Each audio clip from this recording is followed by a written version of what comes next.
오늘 출애굽기 29장입니다.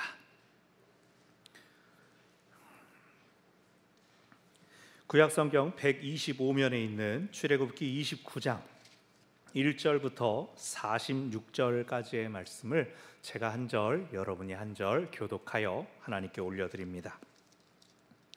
네가 그들에게 나를 섬길 제사장 직분을 위임하여 그들을 거룩하게 할 일은 이러하니 곧 어린 숫소 하나와 흠없는 순양 둘을 택하고 무교병과 기름 섞인 무교과자와 기름 바른 무교 전병을 모두 고운 밀가루로 만들고 그것들을 한 광주리에 담고 그것을 광주리에 담은 채 그 송아지와 두 양과 함께 가져오라.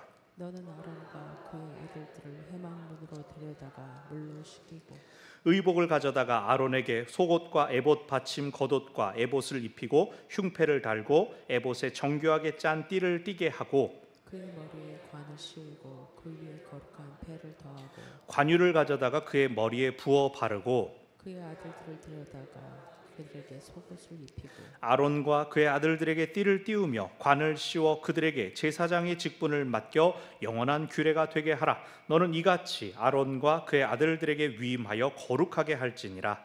너는 수송아지를 회막 앞으로 끌어오고 아론과 그의 아들들은 그 수송아지 머리에 안수할지며 너는 회막문 여호와 앞에서 그 송아지를 잡고 그 피를 내 손가락으로 제단 뿔들에 바르고 그 피 전부를 제단 밑에 쏟을지며 내장이 덮인 모든 기름과 간 위에 있는 꺼풀과 두 콩팥과 그 위에 기름을 가져다가 제단 위에 불 사르고 그 수소의 고기와 가죽과 똥을 진 밖에서 불사르라. 이는 속죄제니라. 너는 또 순양 한 마리를 끌어오고 아론과 그의 아들들은 그 순양의 머리 위에 안수할지며 너는 그 순양을 잡고 그 피를 가져다가 제단 위에 주위에 뿌리고 그 순양의 각을 뜨고 그 장부와 다리는 씻어 각을 뜬 고기와 그 머리와 함께 두고 그 순양 전부를 제단 위에 불사르라. 이는 여호와께 드리는 번제요 이는 향기로운 냄새니 여호와께 드리는 화제니라. 너는 다른 순양을 택하고 아론과 그 아들들은 그 순양의 머리 위에 안수할지며 너는 그 순양을 잡고 그것의 피를 가져다가 아론의 오른쪽 귀뿌리와 그의 아들들의 오른쪽 귀뿌리에 바르고 그 오른손 엄지와 오른발 엄지에 바르고 그 피를 제단 주위에 뿌리고 제단 위에 피와 관유를 가져다가 아론과 그의 옷과 그의 아들들과 그의 아들들의 옷에 뿌리라. 그와 그의 옷과 그의 아들들과 그의 아들들의 옷이 거룩하리라. 또 너는 그 순양의 기름과 기름진 꼬리와 그것의 내장에 덮인 기름과 간 위의 꺼풀과 두 콩팥과 그것들 위에 기름과 오른쪽 넓적다리를 가지라. 이는 위임식의 순양이라. 또 여호와 앞에 있는 무교병 광주리에서 떡 한 개를 기름 바른 과자 한 개와 전병 한 개를 가져다가 그 전부를 아론의 손과 그의 아들들의 손에 주고 그것을 흔들어 여호와 앞에 요제를 삼을지며 너는 그것을 그들의 손에서 가져다가 제단 위에서 번제물을 더하여 불 사르라. 이는 여호와 앞에 향기로운 냄새니 곧 여호와께 드리는 화제니라. 너는 아론의 위임식 순양의 가슴을 가져다가 여호와 앞에 흔들어 요제를 삼으라. 이것이 내 분깃이니라. 너는 그 흔든 요제물 곧 아론과 그의 아들들의 위임식 순양의 가슴과 넓적다리를 거룩하게 하라. 이는 이스라엘 자손이 아론과 그의 자손에게 돌릴 영원한 분깃이요 거제물이니 곧 이스라엘 자손이 화목제의 제물 중에서 취한 거제물로서 여호와께 드리는 거제물입니다. 아론의 성인은 후에 아론의 아들들에게 돌릴지니 그들이 그것을 입고 기름 부음으로 위임을 받을 것이며 그를 이어 제사장이 되는 아들이 회막에 들어가서 성소에서 섬길 때에는 이레 동안 그것을 입을지니라. 너는 위임식 순양을 가져다가 거룩한 곳에서 그 고기를 삶고 아론과 그의 아들들은 회막문에서 그 순양을 공기어 광줄에 있는 떡을 먹을지라. 그들은 속죄물 곧 그들을 위임하며 그들을 거룩하게 하는 데 쓰는 것을 먹되 타인은 먹지 못할지니 그것이 거룩하기 때문이라. 위임식 고기나 떡이 아침까지 남아있으면 그것을 불에 사를지니 이는 거룩한즉 먹지 못할지니라.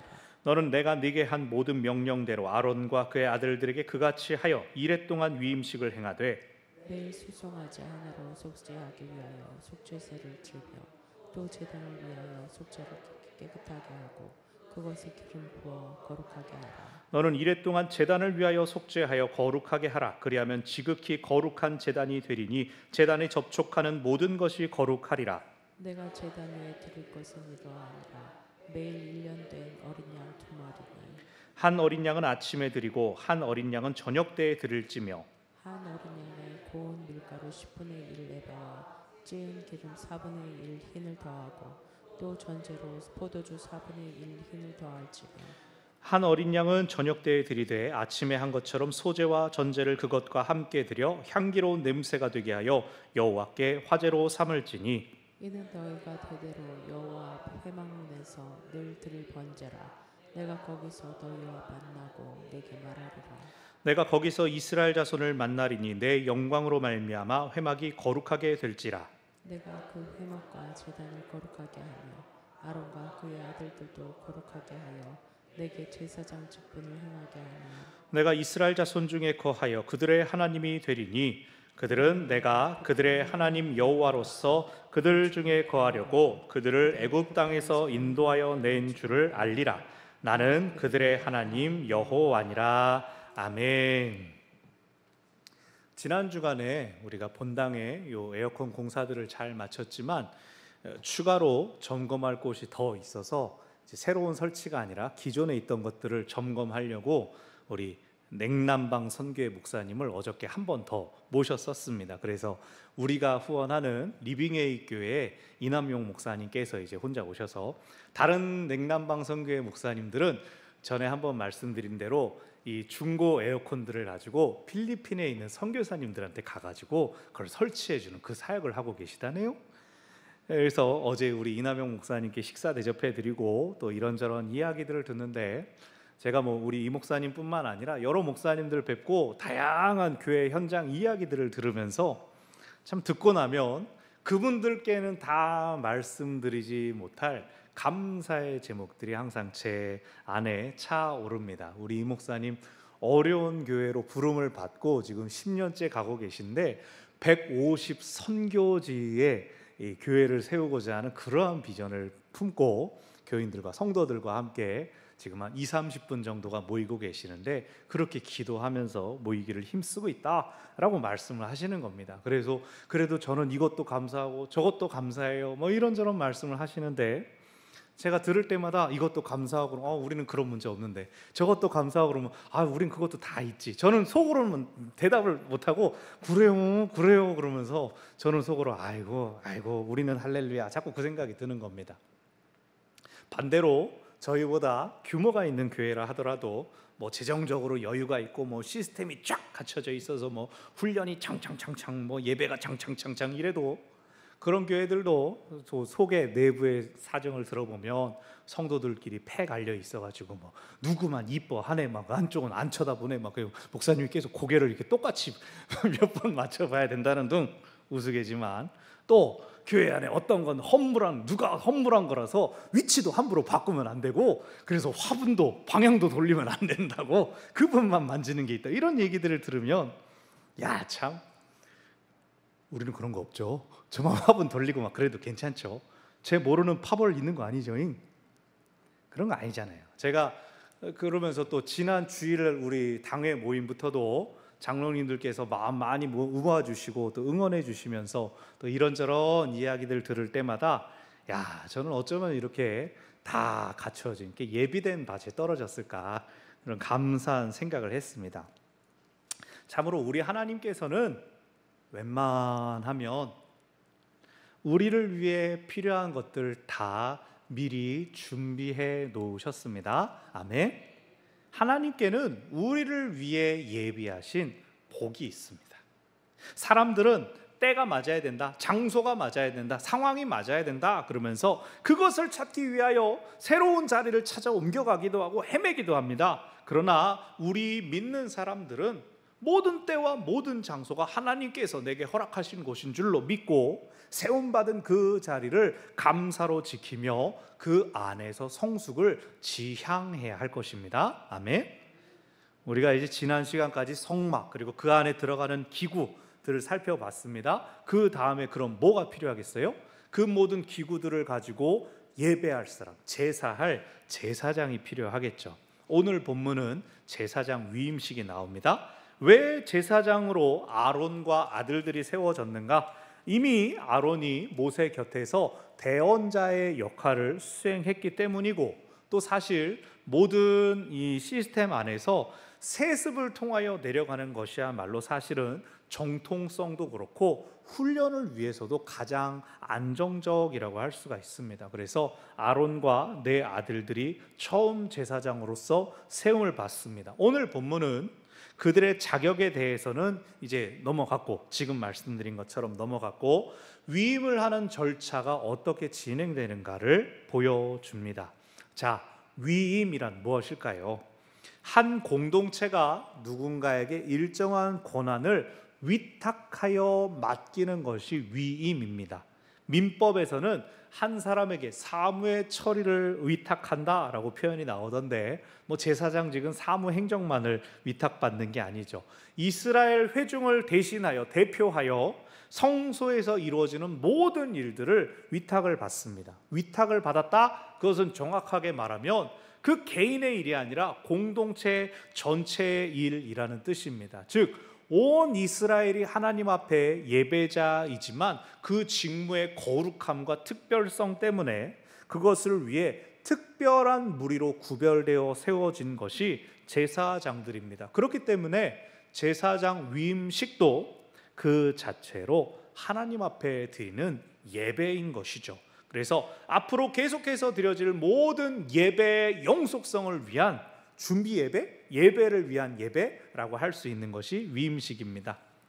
본문에 이제 복잡한 절차들이 막 세세하게 나오는데, 전에 말씀드렸던 것처럼 세부적인 내용들은 많은 시간이 흐르면서 첨가되거나 편집된 부분들이 있어서 오늘 본문이 정말 100% 그대로 그 시대에 진행됐는가 의문점이 있습니다. 레위기 8장에 가면 모세가 오늘 본문대로 쭉 진행하긴 하는데 똑같은 내용이 다뤄지는데 레위기가 더 술술술술 잘 읽혀지고 그림이 잘 그려집니다. 오늘 본문은 자세하긴 한데 좀 너무 복잡한 느낌이 있어요. 그냥 큰 줄기를 흘러가 보도록 하겠습니다. 1절, 네가 그들에게 그들이라고 이야기하는 것은 이미 28장 마지막 단락에 네 형 아론과 그의 아들들을 제사장으로 세워라 라는 언급이 나왔기 때문입니다. 28장 마지막 단락부터 제사장에 대한 언급이 시작되었고, 그 의복을 지난주에 의복에 대해 설명했죠. 의복을 잘 준비하여 입혔으니 이제 준비가 된 겁니다. 위임 절차를 하면 됩니다. 1절 제물의 목록, 1절 2절 어린 숫송아지와 흠없는 순양 둘, 짐승이 이렇게 3마리가 있고 2절에 무교, 병, 무교, 과자, 무교, 전병이 나옵니다. 그 어떻게 요리했느냐에 따른 방법인데 중요한 것은 셋 다 무교, 누룩이 들어가지 않았다는 겁니다. 부풀려지지 않았다는 겁니다. 제사에는 결코 누룩이 사용될 수가 없습니다. 왜요? 누룩은 부풀리죠. 크기를 크게 하죠. 누룩이 잘못된 것은 아니지만 제사하러 나올 사람이 스스로를 부풀리거나 과장하는 것을 경계하시는 것입니다. 사랑하는 여러분, 참으로 우리가 진실된 마음으로 하나님 앞에 서시기를 바랍니다. 아멘. 누가 보니까, 체면 때문에, 목사님이 찾고 연락하면 민망하니까 그런 것들이 아니라 내가 하나님 예배하고 싶어서, 찬송하고 싶어서, 기도하는 게 좋아서 그냥 그래서 오셨기를 바랍니다. 저도 여전도의 협의회 이제 따라다니다 보면은 다른 교회 많이 가고 그러면 왠지 어색하고 막 좀 뻘뚱할 때가 있어요. 이렇게 천정 보고 저기 등 나갔네 이런 거 보고 있는데, 이 수요일에 또 함께 하시는 우리 타교분 또 감사드리고요. 또 찬양도 크게 하시고 다 감사하고 참 훌륭하십니다. 그 진정성 있는 마음에 감사해서 이름 여쭈고 그러지 않아요. 주일날도 이제 지난주에도 모르는 분이 오시고 그러는데, 예배의 자리는 하나님을 찾는 그 마음에는 언제나 열려 있는 법이죠. 매일마다 매주마다 계속 드리는 분이라면 어느 순간에는 이제는 등록하실 때가 되었는데, 우리 또 유용래 권사님 작년이 생각나는군요. 저분이 언제쯤 등록하실까, 저 부부가 언젠가는 하실 법한데 이게 참 그러지 않니? 어쨌든 하나님이 감동 주시는 때 제일 좋은 때 이루어지는 것이 아니겠어요? 자, 3절, 이제 모든 재물들을 다 가지고 함께 하나님 앞으로 나아옵니다.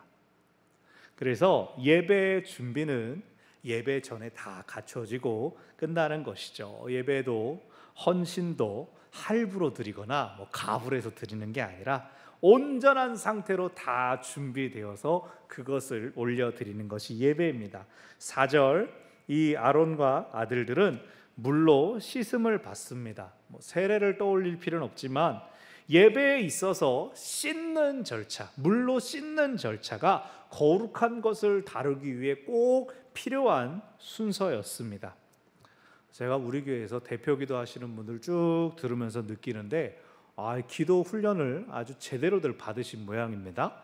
오전에도, 주일 오전에도 오후에도 항상 기도할 때 짧은 회개의 기도가 꼭 들어가 있습니다. 참 대단하십니다. 사실 오전 예배 순서에 작년부터 우리가 넣기로는 참회의 시간, 사죄의 선언을 함께 다 집어넣습니다. 대공동 참회의 시간을 넣기 때문에 예전 신학에 의하면 대표 기도 때 또 사죄의 기도, 회개의 기도를 하시지는 않아도 괜찮습니다. 하지만 모두가 어쩜 이렇게 온전한 기도문 작성 요령을 잘 익히셨을까? 그게 너무 감사해서 따로 그거 하지 마세요라고 말씀은 안 드렸어요. 언젠가 오후 예배를 통해서 따로 언급할 시간이 있을 건데, 예수님께서 마지막으로 제자들의 발을 씻기실 때 베드로가 처음에는 막 안 됩니다 안 됩니다 그러다가 야 이걸 씻어야 너랑 나랑 상관이 있다 그러니까 주님 그럼 목욕시켜 주십시오 막 이러지 않습니까? 근데 예수님이 뭐라고 하십니까? 이미 목욕한 자는 발만 씻으면 된다. 이 주일날 예배 때 드리는 공예배에서의 대표 기도는 목회 기도입니다. 그래서 회개 기도를 다시 길게 여러 문장으로 하실 필요는 없고 아니면 한 문장 정도로 우리의 연약함을 돌아봐 주십시오. 이렇게 짧게 언급해도 됩니다. 자, 4절에서 물로 씻기는 것부터 이렇게 위임식이 시작됩니다. 5절 씻은 후에 이제 옷을 순서대로 우리 28장에 나왔던 순서대로 옷을 입힙니다. 그리고 8절에서는 아들들에게도 옷을 입히는데 여기서 말하는 속옷은 속에 입는 옷이 아니라 하얀 옷이라고 말씀드렸죠. 그래서 9절 이 옷을 다 갖춰 입으면 직분을 감당할 준비가 됩니다. 그런데 여기서는 제사장에게 기름을 바르는 절차가 언급되지 않아요. 나중에 아론 이후에 후계자에게 기름 발라라 라는 얘기가 20몇 절에 나오는데 오늘 본문에는 그냥 피와 함께 관유를 뿌리는 방식으로 조금 나옵니다. 그냥 여기는 그렇게 나오네, 우리가 그렇게 이해하면 되고요. 이제 희생 제사를 드리고 또 요제를 드리는 복잡한 의식이 진행됩니다. 10절 숫송아지를 끌고 와서 아론과 아들들이 송아지에게 안수를 합니다. 안수, 여기서의 안수는 죄를 전가시킵니다. 속죄의 죄를 위해서요. 11절 회막 문 앞에 소를 잡고 피는 제단 뿔에 바르고 또 나머지 피는 제단 밑에다가 땅에다가 쏟아붓습니다. 13절 기름들은 제단 위에서 불살한 다음에 14절에서 나머지 고기도 가죽도 똥도 진 밖에서 불사릅니다. 진 밖에서 불사르는 건 폐기한다는 뜻이거든요. 이 소는 죄가 전가된 속죄죄로 죽었기 때문에 안에서 제단 위에서 사르는 것이 아니라 밖에 버리는 것입니다. 속죄제는 죄 사함이 가장 중요하기 때문에 죄가 전가된 제물은 그냥 남기는 것 없이 다 불사릅니다.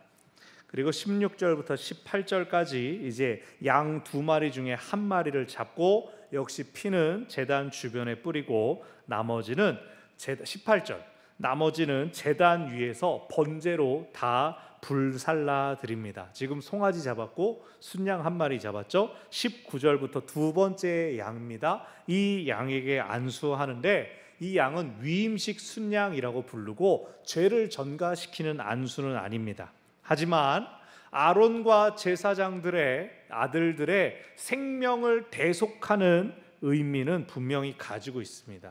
이 구약 시대의 제사들, 거기에 쓰이는 모든 제물들은 예배자의 생명을 대속하는 역할을 합니다. 우리도 예수님 때문에 살았죠. 그리고 예수님 때문에 제물로 쓰였던 많은 동물들도 더 이상 죽지 않게 됐죠. 넘어가서 20절을 보면 위임식 순양의 피를 제사장들의 오른쪽 귓불이 또 엄지손가락, 엄지 발가락에 바릅니다. 마치 제단 뿔에 바른 것처럼 제사장들의 몸에 피를 바릅니다. 나머지는 역시 제단 주위 땅에 붓고 21절에서 여기서 이 제단 위에 남은 피, 도살을 하면서 흘러진 피와 관유들을 제사장의 옷에 뿌리게 됩니다. 이것은 그들이 성별된 존재라는 뜻입니다. 오늘날의 감성으로는 기름과 피가 뿌려진 것이 어떻게 성별일까 이해가 되지 않을 수도 있지만, 고대 근동에서는 누군가의 생명이 저들을 위해 희생되었다라는 것을 보여주는 가장 높은 차원의 정결과 헌신의 의식이라고 하더라고요. 이제 여기서 22절에 기름꼬리, 내장, 기름, 오른쪽 넓적다리, 그리고 23절 처음에 가져왔던 여러 무교병들은 24절 제사장들이 흔들어 드리는 요제, 흔든다라고 합니다. 흔들어 드리는 요제로 드린다고 합니다. 그들이 하나님을 대면하여 하나님께 직접 올려드립니다를 상징하는 그러한 제물들입니다. 25절 요제로 직접 드린 다음에 제단 위에서 불살라라 화제로 완전히 드리게 됩니다. 26절 또 지금 남은 가슴, 지금 오른쪽 넓적다리만 그렇게 번제로 화제로 드린 다음에 남은 가슴 몸통을 요제로 드린 다음에, 그리고 또 나머지 왼쪽 넓적다리도 요제로 드린 다음에 그것은 제사장들의 분깃이 됩니다. 28절 추가적으로 제사장의 몫이 설명되는데, 이스라엘 자손들이 후에 화목제를 드린 다음에도 이렇게 몸통, 가슴살과 왼쪽 넓적다리는 거제물로 하나님 앞에 이렇게 들어 올린 다음에 그것을 제사장이 나머지 취하여서 먹어라 라고 하는 이야기가 나옵니다. 29절 30절 아론이 입었던 옷은 대제사장을 승계할 때 옷도 똑같이 승계가 된다. 새로 만들어라 그것이 아니라 그 옷을 계속 넘겨주어라 라고 하십니다. 31절부터 34절까지 이제 위임식 고기, 제사장의 몫이 나왔으니, 그리고 화제로 다 드리지 않고 남은 무교병들 제사장의 몫을 먹는 것에 대하여 설명하고 있습니다. 거룩한 곳에서 삶아라, 그리고 그것을 회막 문에서 먹어라 그럽니다. 이 본문을 저희 아버지가 참 좋아하셔서 보쌈을 먹을 때마다 이게 성경적인 거야, 이게 성경적으로 먹는 거야. 그러면 저는 옆에서 아니 무교절은 불고기예요, 불에 구워 먹어야죠 그러면서 이제 구이파와 이제 보쌈파가 이렇게 얘기하는데, 여기서는 어쨌든 고기를 회막 안에서 다 조리해서 먹는 것입니다. 회막 문이라고 표현했지만 문 밖에 나가서 먹는 게 아니라 하나님 앞에서 하나님과 식탁교제를 나눈다는 그런 뜻을 가지고 있습니다. 제사장의 몫은 철저히 제사장들만 먹을 수 있고, 배부르다 다 먹었다 하면 나머지는 불사르도록 했습니다. 그래서 거룩이라는 것이 거룩한 재물을 아껴놨다가 다음에 또 먹어야지 이렇게 되는 게 아니라는 거예요. 제가 늘 말씀드리다시피 신앙, 거룩함, 성령, 영성 이런 것들은 말리지가 아니에요. 정립되지 않아요. 잘 킵해놨다가 언제 한번 힘들 때 꺼내서 빵! 쓸 수 있는 게 아닙니다. 거룩은 계속해서 새롭게 구별되고 채워져야 하는 것임을 꼭 기억하시길 바랍니다. 아멘.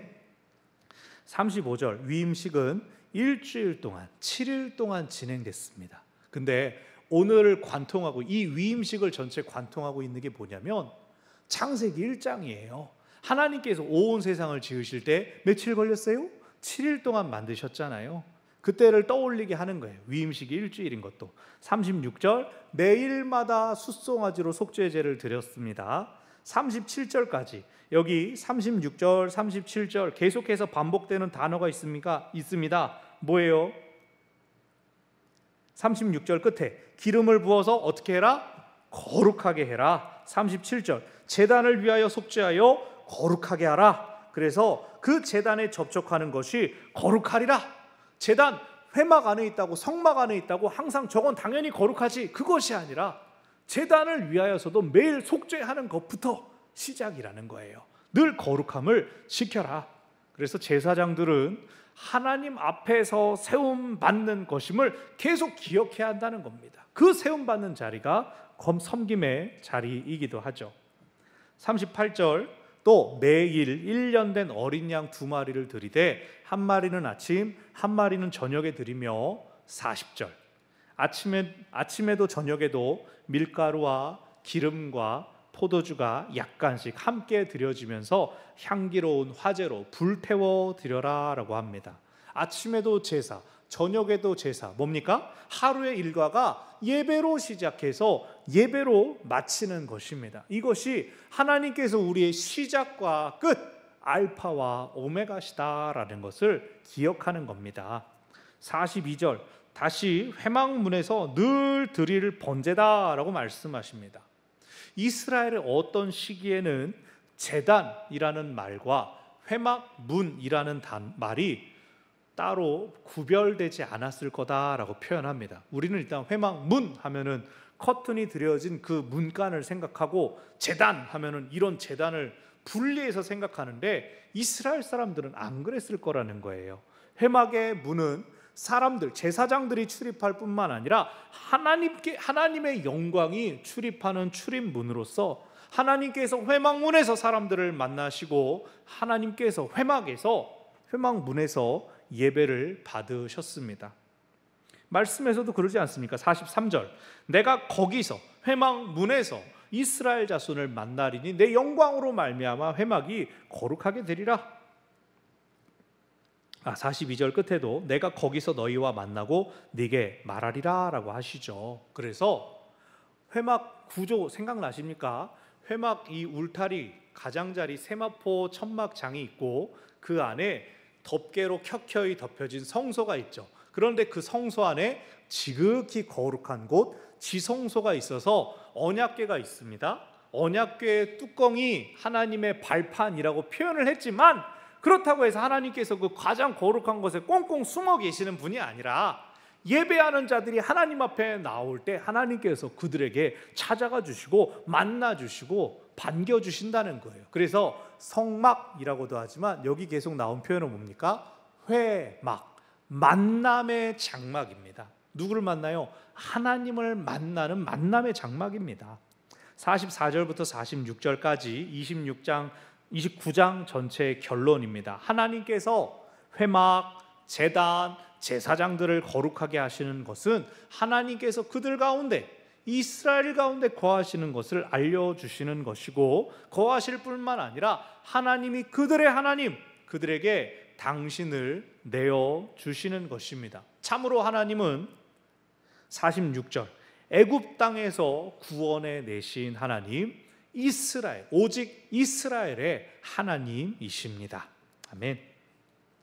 자, 오늘 본문 아까 말씀드렸죠. 온 세상을 지으시던 때에 창세기 1장과 많이 닮아 있습니다. 7일간 진행되는 위임식이 그렇고 제사장을 세우는 규례에 앞서서 오늘 본문에 앞서서 성막들, 기구들이 먼저 설명된 것 또한 창세기 1장을 닮았습니다. 하나님은 사람을 막연하게 세우신 다음에 이것도 하고 저것도 해라 라고 막 맡기시고 떠넘기시는 분이 아니세요. 사람이 쓸 수 있는 것, 활용할 수 있는 것들을 다 준비해서 갖추신 다음에 거기에 사람을 세우십니다. 우리가 막막할 때, 하나님과의 거리감을 느낄 때 보통 어디에 있다고 얘기하나요? 내가 지금 광야에 나가 있어 라고 표현할 때가 있지 않습니까? 광야는 어떤 곳입니까? 사막입니다. 척박하고 아무런 공급이 없는 곳입니다. 즉 우리가 하나님과 연결이 끊어진 것 같을 때 우리는 광야에 떨어진 기분을 느낍니다. 그런데요, 잘 생각해 보세요. 우리들 중에 누가 광야에서 혼자 쑥 태어난 사람 있습니까? 원래 사막에 사는 민족들, 아니요, 혼자 태어나는 것 말입니다. 아무런 도움이 없이 혼자만 광야에서 시작한 사람이 있느냐 말이죠. 아기는 태어나면 일단 엄마 아빠가 있잖아요. 부모를 통해 아이는 공급받습니다. 아무리 가난한 집이라고 해도 그 아기가 태어나면 그 아기가 세상의 전부 아닙니까? 저희 큰애가 태어날 때 저희가 14평 아파트에 살고 있었어요. 그때 전임 전도사 150 조금 넘는 월급, 그게 전부였어요. 교회에서 다른 지원 아무것도 없고. 그래도 그 살림에 이제 우리 집에 귀한 아기님이 태어나신다고. 저희 집 방이 너무 작아가지고 거실에다가 책장 쫙 놓고 이제 책상을 놨는데, 우리 아기님이 마음껏 뛰어노시고 기어다니시라고 책상을 막 작은 방에 막 우겨놓고 거실 전체를 이제 매트를 깔은 거죠. 매트도 몇 장 들지도 않았지만, 없는 살림이지만 나름대로 이 아기한테는 이게 세상이 참 각박하구나 이런 느낌 안 주려고 막 다 채워넣었다고요. 여러분 다 그러셨을 거예요. 둘째 임신했을 때 이제 여러 우여곡절이 있었지만 하나님이 은혜 주셔가지고 방도 3개 있고 막 신축한 이제 임대 아파트에 들어갈 수 있었죠. 여러분, 부모님들 자녀 낳으실 때 생각하면 다 공감하실 겁니다.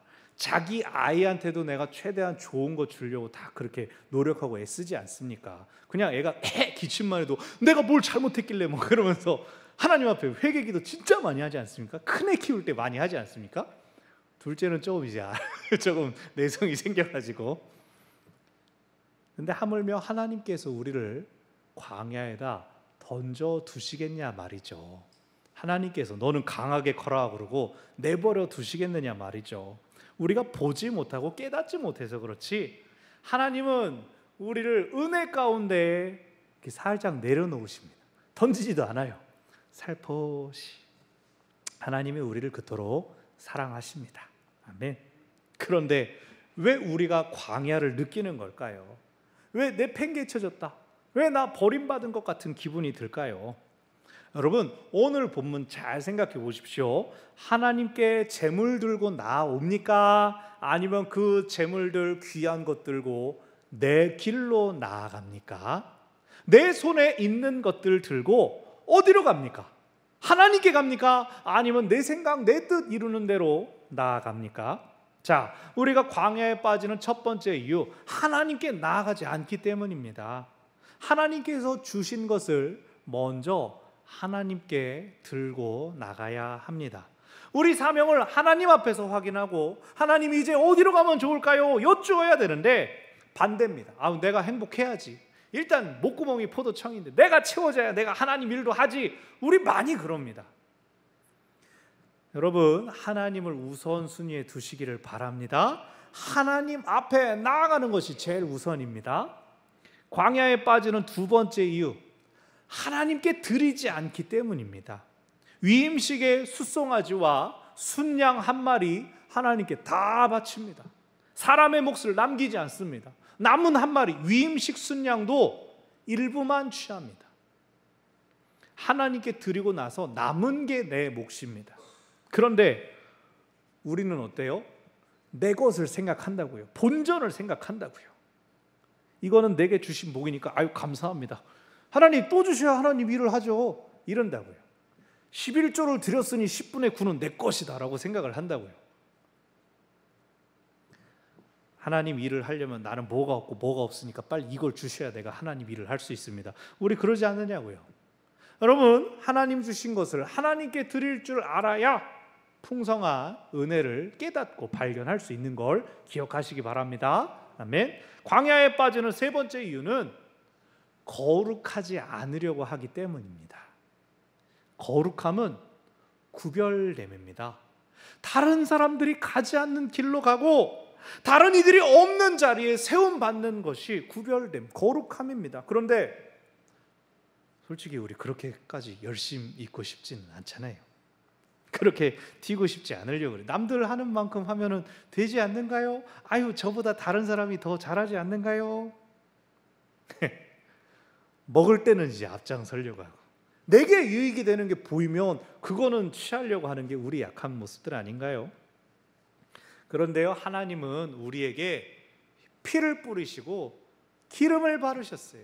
이미 우리가 이 세상에서 구별된 존재가 되게 하셨습니다. 믿는 사람, 복음을 접한 사람은 결코 구별됨 이전으로 돌아갈 수가 없습니다. 하나님은 한 번 정하신 구원을 결코 돌이키지 않으십니다. 그래서 우리가 아이들이 어렸을 때 복음에 노출되는 것이 그렇게 중요하다는 겁니다. 애들이 어렸을 때 꼭 복음에 노출되는 것이 필요합니다. 하나님께서 우리를 거룩하게 하셨음을 기억하고 그에 걸맞는 삶을 살아야 하는 것입니다. 아멘. 우리는요, 우리에게 주어진 모든 것들과 함께 하나님의 사명을 감당해야 됩니다. 하나님의 백성이라는 뜻은 단순히 풍족히 누리고 산다는 뜻이 아닙니다. 하나님의 백성은 하나님과 동역하며 하나님의 풍요로움을 누릴 뿐만 아니라 하나님의 뜻을 이루기 위하여 고난도 받아야 한다는 것을 뜻합니다. 그리고 불완전한 이 땅에서 우리가 믿음을 지키기 위해서는 결코 편하기만 할 수가 없습니다. 우리는 때로 내 것 혹은 내 것이라고 생각하는 것을 포기할 줄도 알아야 합니다. 오직 하나님께서만 모든 것을 취하시는 분이심을 기억해야 합니다. 아멘. 말씀을 정리합니다. 우리에게 주어진 것들은 하나님의 나라와 하나님의 뜻을 위한 것입니다. 그것을 기억하며 하나님께 나아갑시다. 그것을 기억하며 하나님께 드립시다. 하나님의 거룩함을 닮아 갑시다. 그럴 때 하나님께서 우리를 통해 이 땅에 거룩한 하나님의 뜻을 이루시고 완성하실 것입니다. 하나님의 거룩한 사명을 위해 부름받았음을 기억하고 살아가는 우리 모두가